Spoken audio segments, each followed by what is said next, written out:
শুক্রবারে পুজো তো ভাই। কটা ঠাকুর করেছিস তুই? এবারে 15টা করেছিস। আর সব থেকে এখন এই ঠাকুরটা আমার খুব সুন্দর ভালো লাগছে। এইটা আমাদের গ্রামের, তাই তো? ক্লাবের ঠাকুর। আর এটা কোথা বললি? আর আদার্স যে ঠাকুর করছিল সেগুলো সব নিয়ে চলে গেছে। আচ্ছা, তোর নামটা বল, জোর বল একটু। অনন্ত কর্মকার। ঠিক আছে, তুই এবারে 15টা করেছিস, তাই তো? 15টা কি বড় বড় ঠাকুর? 15টি বড় বড়। আচ্ছা, তো এইটা হলো যে কেমন হয়েছে তোমরা অবশ্যই কমেন্ট করে জানাবে। আর এই দেখো, এটা খুব সুন্দর হয়েছে। লাইটটা ঠিকঠাক নেই, একটা বাল্ব জ্বলছে শুধু, নালে খুব সুন্দর হয়েছে।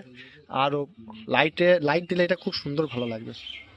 তো যারা যারা যে কোনো ঠাকুর করতে চাও বা গড়াতে চাও, তো দেখো নাম্বার দিয়ে দিলাম। এই দেখো, এখান থেকে দেখে নিও, নাম্বার আছে, স্ক্রিনশট মেরে রেখে দিও তোমরা যারা ঠাকুর করতে চাও। কালী ঠাকুর এবং সমস্ত ঠাকুর। দুর্গা ঠাকুর করিস নাকি? দুর্গা ঠাকুর। আচ্ছা, তোমাদের কারো যদি ভালো লাগে, কারো যদি কন্ট্যাক্ট করতে চাও, নাম্বার দিয়ে দিয়েছে, ওখানে কন্ট্যাক্ট করে নিও। তো